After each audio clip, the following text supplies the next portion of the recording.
paramilitary officers who are on deputation with the Punjab Jails Department. So, considering the sensitivity of the jail, we had posted a BSF officer as the jail superintendent.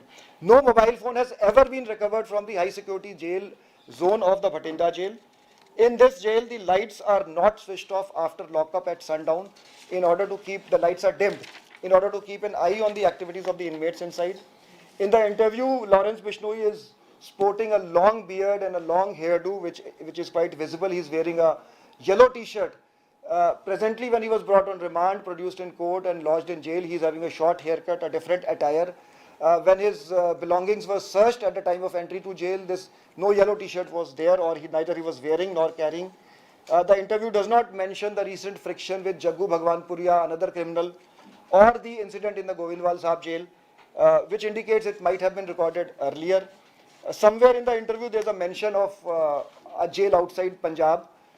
I would like to inform everyone that the Punjab police, ably supported by the Advocate General, we fought a long legal battle up to the Supreme Court to bring this criminal to Punjab jail so that he can face justice. And he fought up to Supreme Court, expressing apprehensions in writ petitions that he will be eliminated in an encounter if he is brought to Punjab. He has spent his entire criminal career outside the jails of Punjab. The last 7-8 years running his criminal network from outside Punjab. There are certain forces who are trying to disturb the peace and harmony in the state. The designs of such forces will not be allowed to succeed. The Punjab police would put them down firmly, and strict legal action would be taken. A lot of fake social media handles accounts are peddling fake news, throwing fake news, confusing people, trying to bombard the internet. We are countering this and we'll take legal action. We have taken legal action also. I would request our friends in the media fraternity that kindly fact check. You have the right to expression. We respect and honor that. But at the same time, I would make an appeal to fact check news, not to spread rumors, so that we don't don't become a tool in the hands of unscrupulous elements trying to disturb harmony in Punjab. इस press conference के जरिए मैं clarify करना चाहता हूं कि जो criminal Lawrence Bishnoi का इंटरव्यू एयर किया गया था वो पंजाब की भटिंडा जेल या किसी और जेल से में रिकॉर्ड नहीं हुआ है. जो हमारी फाइंडिंग है अब तक की, इसे राजस्थान पुलिस ने 8 मार्च को भटिंडा जेल में अपना रिमांड खत्म होने के बाद जमा कराया. इसको तलवंडी साबो कोर्ट में 9 मार्च को पेश किया गया. एक दिन के रिमांड के बाद ये 10 मार्च को दोबारा भटिंडा जेल में वापस पहुंच गया और 14 मार्च को इंटरव्यू इसका एयर हुआ है. ये भटिंडा जेल के हाई सिक्योरिटी जोन में लॉज्ड है. मैं सबको बताना चाहूँगा कि जो भटिंडा जेल में हमने एक टेक्निकल सोल्यूशन इंप्लीमेंट किया है पंजाब सरकार ने, भारत सरकार की मदद से, उनकी टेक्निकल हेल्प से, तो जिससे वहाँ पे मोबाइल टेलीफोन्स या दूसरे इंस्ट्रूमेंट्स काम नहीं करते हैं. इनफैक्ट दूसरी जेलों से जो हार्ड एंड क्रिमिनल्स हैं उन्हें भटिंडा भेजा जाता है क्योंकि भटिंडा जेल बाकी जेलों के कंपैरिजन में ज़्यादा सिक्योर है. उसमें हाई सिक्योरिटी जोन में आइसोलेटेड सेल में, जिसका मतलब है कि एक सेल में सिर्फ एक मुलजिम होता है, इसे लॉन्च किया गया है. और वहाँ पे जैमर्स के कवर में ये राउंड द क्लॉक ये हाई सिक्योरिटी जोन है. जेल का स्टाफ दिन में 3 बार 4 बार चेक करते हैं कि मोबाइल सिग्नल तो वहाँ पे नहीं आ रहे हैं, और कोई मोबाइल सिग्नल उस जोन में नहीं आते हैं. 24 घंटे हाई सिक्योरिटी जोन की सीसीटीवी सर्विलेंस होती है. वहाँ पे डबल गार्ड है. इनर गार्ड सीआरपीएफ की है और आउटर गार्ड जेल्स डिपार्टमेंट की है.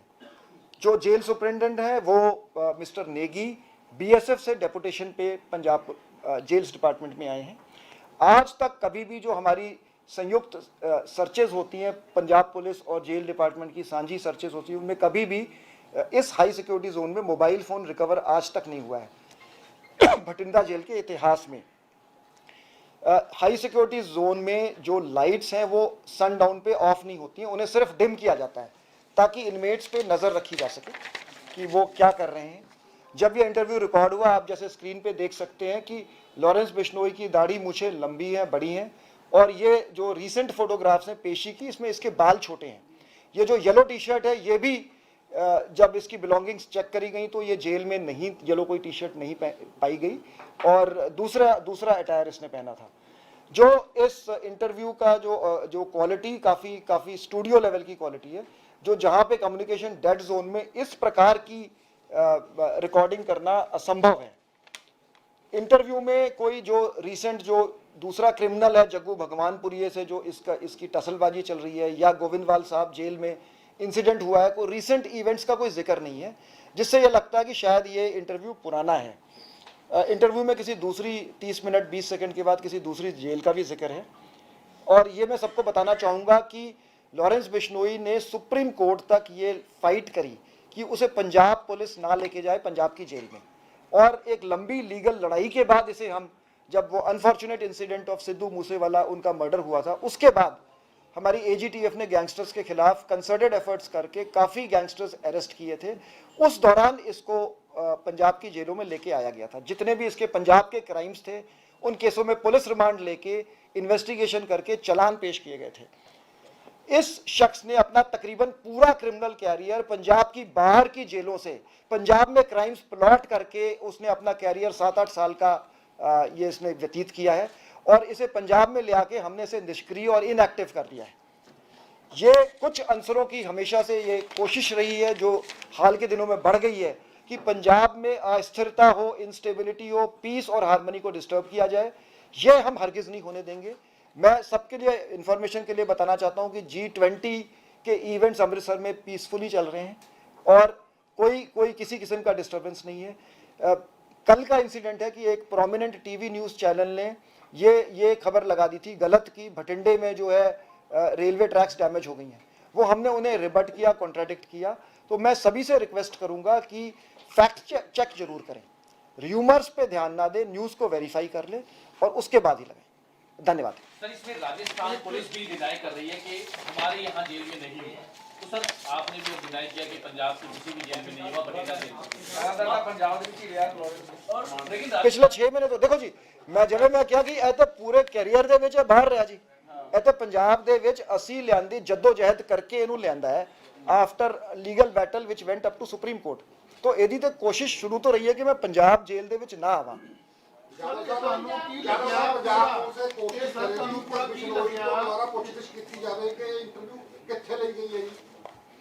ਅਸੀਂ ਜੋ ਲੀਗਲ ਜਿਹੜੀ ਇਨਵੈਸਟੀਗੇਸ਼ਨ ਦੀ ਚੀਜ਼ਾਂ ਡਿਸਕਲੋਜ਼ ਨਹੀਂ ਕਰਦੇ ਤੇ ਅਸੀਂ ਹਰ ਮੈਟਰ ਦੀ ਅਸੀਂ ਇਨਵੈਸਟੀਗੇਸ਼ਨ ਕਰ ਰਹੇ ਨਹੀਂ ਸਰ, ਇਹ ਪੰਜਾਬ 'ਚ ਹੀ ਰਹੇਗਾ ਜਿੱਦਾਂ ਹੁਣ ਜੱਗੂ ਭਗਵਾਨਪੁਰੇ ਜੋ ਇੰਟਰਵਿਊ ਹੋਇਆ ਸੀ ਤੁਸੀਂ ਇਨਵੈਸਟੀਗੇਟ ਕੀਤਾ, ਤੇ ਕੀ ਲੱਗਦਾ ਪਿਆ ਕਿ ਵੀ ਜਿਹੜਾ ਮੌਜੂਦਾ ਜੋ ਉਹਨੇ ਗੱਲਬਾਤ ਕੀਤੀ ਹੈ, ਚਾਹੇ ਮੂਸੇਵਾਲੇ ਦੀ ਗੱਲ ਕੀਤੀ ਹੈ, ਤੁਸੀਂ ਨਵੇਂ ਸਿਰੇ ਤੋਂ ਕੋਈ ਜਾਂਚ ਪੜਤਾਲ ਕਰਕੇ ਜਾਂ ਤੁਸੀਂ ਇਹ ਪੰਜਾਬ ਜੇਲ੍ਹਾਂ 'ਚ ਰਹੇਗਾ? ਕਿਉਂਕਿ ਅਕਸਰ ਇਹ ਗੱਲ ਚੱਲਦੀ ਸ਼ਾਇਦ ਨੂੰ ਬਾਹਰ ਸ਼ਿਫਟ ਕਰ ਦਿੱਤਾ ਜਾਵੇ, ਕਿਉਂਕਿ ਤੁਸੀਂ ਕਹਿੰਦੇ ਹਾਈ ਜਿੰਨਾ ਜੇਲ੍ਹ ਬੜੀ ਹਾਈ ਸਿਕਿਉਰਿਟੀ ਜੇਲ੍ਹ ਹੈਗੀ ਹੈ, ਥੋੜਾ ਕੀ ਮਤਲਬ ਇੱਥੇ ਰੱਖਾਂਗੇ ਜਾਂ ਬਾਹਰ ਨੂੰ ਕਿਤੇ ਲੈ ਕੇ ਜਾਵਾਂਗੇ ਜਾਂ ਦੁਬਾਰਾ ਕੇਸ ਸ਼ੁਰੂਆਤ ਨੂੰ? देखो जी, साडी ते मतलब एज एन इन्वेस्टिगेटिंग एजेंट मतलब his role is different, he heads the jail department.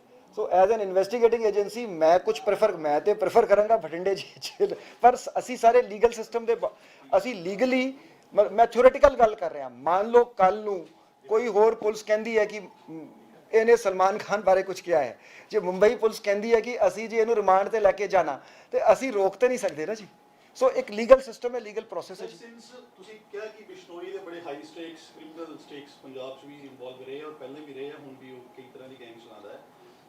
Do you seek NIA level probe ਔਰ ਹਾਈ ਲੈਵਲ ਪ੍ਰੋਬ? ਕਿਉਂਕਿ ਕਿੱਥੋਂ ਹੋਈ interview, Punjab is the worst hit state like firm this interview, ਜਿੰਨਾ ਨਾਮ ਪੰਜਾਬ ਦਾ ਬਦਨਾਮ ਹੋਇਆ ਮੈਨੂੰ ਲੱਗਦਾ ਹੋਰ ਕਿਸੇ। देखो जी, this is to, you have raised a very pertinent point. I want to clarify that that is why this press conference and bothering you at short notice, that this has not been done in Punjab. We are categorical, we are very sure, and as I mentioned, certain inimical forces, because a lot of things are happening behind the मतलब मैं Punjab police बारे कहा या Punjab, I will confine myself to Punjab police, कि India Today survey कर दी है, वो कहती है कि Punjab is number 2 in law and order in the country on the basis of statistics and data. Our own people run us down कि जी असी मतलब मैं ये नहीं कहता कि 100% देर साड़ी भी वारदातां होंदी है, साड़ी वारदातां हुई असी ट्रेस कर रही जी वारदातां।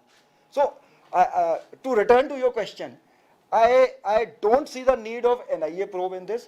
Punjab police is fully competent to probe this, to get to the bottom of this, and I ਇਹ ਮੌਕਾ ਕਿਉਂ ਚੁਣਿਆ ਗਿਆ? ਆਹ ਲਾ 1 ਸਾਲ ਸੀਗਾ, ਇਹ ਮੌਕਾ ਤੁਹਾਨੂੰ ਕੀ ਲੱਗਦਾ ਜੀ ਐਨ ਮੌਕੇ ਤੇ ਆ ਕੇ ਆ ਚੀਜ਼ ਕਰਨੀ ਪੰਜਾਬ ਦੇ ਬਾਰੇ ਜਾਂ ਥੋੜਾ ਬਹੁਤਾ ਪੰਜਾਬ ਨੂੰ ਸਵਾਲ ਚੱਕਣਾ, ਇਹ ਕਿਉਂ ਇਹ ਮਾਹੌਲ ਜਾਂ ਸਮਾਂ ਕਿਉਂ ਵੇਖਿਆ ਗਿਆ? ਤਾਂ ਤੁਹਾਨੂੰ ਲੱਗਦਾ ਕੀ ਪਿਆ, ਕਿਉਂਕਿ ਸੀਗਾ ਵੀ ਵਾਕਈ ਤੁਹਾਨੂੰ ਲੱਗਦਾ ਕੀ ਪਿਆ ਵੀ ਇਹ ਹੁਣ ਇਸ ਟਾਈਮ ਬੋਲਣਾ? ਦੇਖੋ ਜੀ, ਮੈਂ ਪਹਿਲੇ ਵੀ ਕਿਹਾ ਸੀਗਾ, I think that was a TV and ਨਹੀਂ, ਮੈਂ ਹੁਣ ਕਿਹਾ ਸੀ ਕਿ ਦੇਖੋ ਜੀ देयर आर मैनी कि साड़ी ਜਿਹੜੀ ਜੀਓਪੋਲਿਟੀਕਲ ਸਿਚੁਏਸ਼ਨ ਹੈ ਉਹ ਸਾਡੇ ਹੱਥਾਂ 'ਚ ਨਹੀਂ ਹੈ, ਇਨ ਦਾ ਸੈਂਸ ਕਿ ਜੇ ਕਸ਼ਮੀਰ ਦੇ ਵਿੱਚ ਇੰਟਰਨਲ ਸਿਕਿਉਰਿਟੀ ਸਿਨੈਰੀਓ ਇੰਪਰੂਵ ਹੋ ਰਿਹਾ, ਜੇ ਪਾਕਿਸਤਾਨ ਦੇ ਵਿੱਚ ਪਾਕਿਸਤਾਨ ਦਾ ਆਰਮੀ ਚੀਫ ਚੇਂਜ ਹੋ ਗਿਆ, ਜਿਹੜਾ ਆਈਐਸਆਈ ਦਾ ਫਾਰਮਰ ਚੀਫ ਸੀ ਉਹ ਪਾਕਿਸਤਾਨ ਦਾ ਆਰਮੀ ਚੀਫ ਹੈ, ਜੇ ਸੋ ਇਸ ਤਰ੍ਹਾਂ ਦੇ ਸਟ੍ਰੈਟੇਜਿਕ ਡਿਸੀਜਨ, ਅਸੀਂ ਇੱਕ ਬਾਰਡਰ ਸਟੇਟ ਹੈਗੇ, ਸੋ ਜਿਹੜਾ ਸਾਡੇ ਬਾਰਡਰ ਸਟੇਟ ਦੇ ਵਿੱਚ ਜਿਹੜੇ ਫੈਕਟਰਸ ਦੂਜੇ ਜਿਹੜੇ across the border factors influence us, but we have risen to the challenge। देखो